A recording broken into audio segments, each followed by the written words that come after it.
सो hi दोस्तों, welcome to my YouTube channel. Refrigeration circle के बारे में बताने जा रहा हूँ। तो गैस कैसे सर्किल करता है किसी एसी के अंदर, उसके बारे में बता रहा हूँ। उसमें कौन कौन सा पार्ट्स इंपोर्टेंट है। इसमें आपको जाके 5 पार्ट्स इंपोर्टेंट होते हैं। जो पहला आपका कंप्रेसर होता है, दूसरा आपका कंडेंसर है, तीसरा आपका फिल्टर ड्रायर है, चौथा आपका एक्सपेंशन वाल्व बोले या कैपिलरी बोले, और पांचवा आपका इवेपोरेटर होता है। ये कैसे कैसे काम करता है, इसके कैसे कैसे सिस्टम, ये मैं आपको बताने जा रहा हूँ। तो जब हमारा कंप्रेसर जो है गैस को कंप्रेस करता है तो सबसे पहले हाई प्रेशर वेपर बनाता है, जो आपको लाल कलर से शो कर रहा हूँ। देखिए लाल कलर से ये हाई प्रेशर वेपर। जब हाई प्रेशर वेपर कंडेंसर में जाता है तो कंडेंसर के भी हमारे 2 फंक्शन होते हैं। पहला फंक्शन कंडेंसर का काम क्या है कि अपनी गर्मी को बाहर की ओर ठेलना, और दूसरा काम क्या है कि हाई प्रेशर वेपर को हाई प्रेशर रेफ्रिजरेंट में कन्वर्ट करना। तो यह अपनी गर्मी को कैसे ठेलता है, बाहर निकालता है। इसमें हम लोग CFA मोटर लगाते हैं, जिसको हम लोग बोलते हैं कंडेंसर फैन मोटर बोलते हैं, वो लगाते हैं। इसकी गर्मी को वो बाहर निकालता है तो वेपर से आपका क्या होता है, लिक्विड में कन्वर्ट हो जाता है।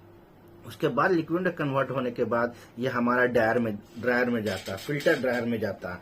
फिल्टर ड्रायर के भी हमारे 2 फंक्शन होते हैं। पहला फंक्शन क्या होता है, रेफ्रिजरेंट में जो हमारा मॉइस्चर होता है उसको अब्जॉर्ब करना, और दूसरा फंक्शन क्या है, रेफ्रिजरेंट के साथ में जो कचरा जाता है, जो गंदगी जाता है, उसको फिल्टर करना। तो ड्राई फिल्टर में क्या होता है, सिलिका होता है और फिल्टर होता है। सिलिका का काम क्या है, जो गैस के साथ, जो रेफ्रिजरेंट के साथ जो अपना मॉइस्चर जाता है उसको अब्जॉर्ब करता है सिलिका। और फिल्टर का काम क्या है कि गैस के साथ जो कचरा जाता है उसको क्लीन करना। तो ये हमारा ड्राई फिल्टर का काम है। उसके बाद हम आते हैं मेटरिंग डिवाइस, इसको बोलते हैं, जिसको कैपिलरी बोलते हैं।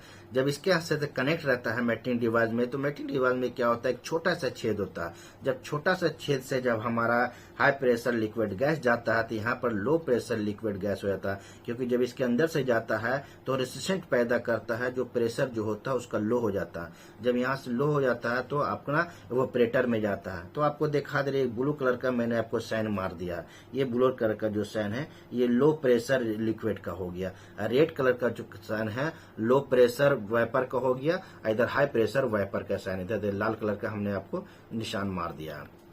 तो ये काम करता है। तो इवेपोरेटर का भी हमारा दो फंक्शन होते हैं।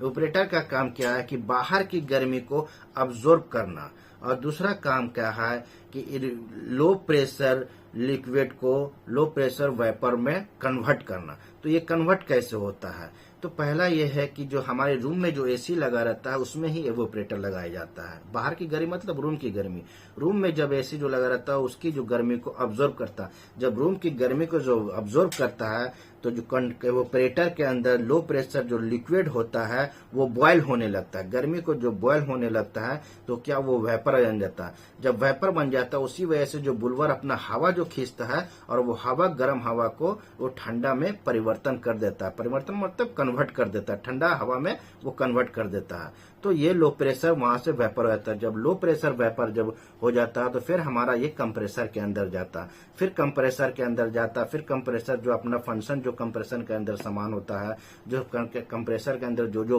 पार्ट्स होते हैं वो अपना पार्ट्स करते हैं, पार्ट्स अपना काम करते हैं। फिर इस तरह से फिर डिस्चार्ज लाइन से वेपर जाता है, फिर कंडेंसर जाता है, और इस तरह से काम हमारा रेफ्रिजरेशन सर्किल काम करते रहता है।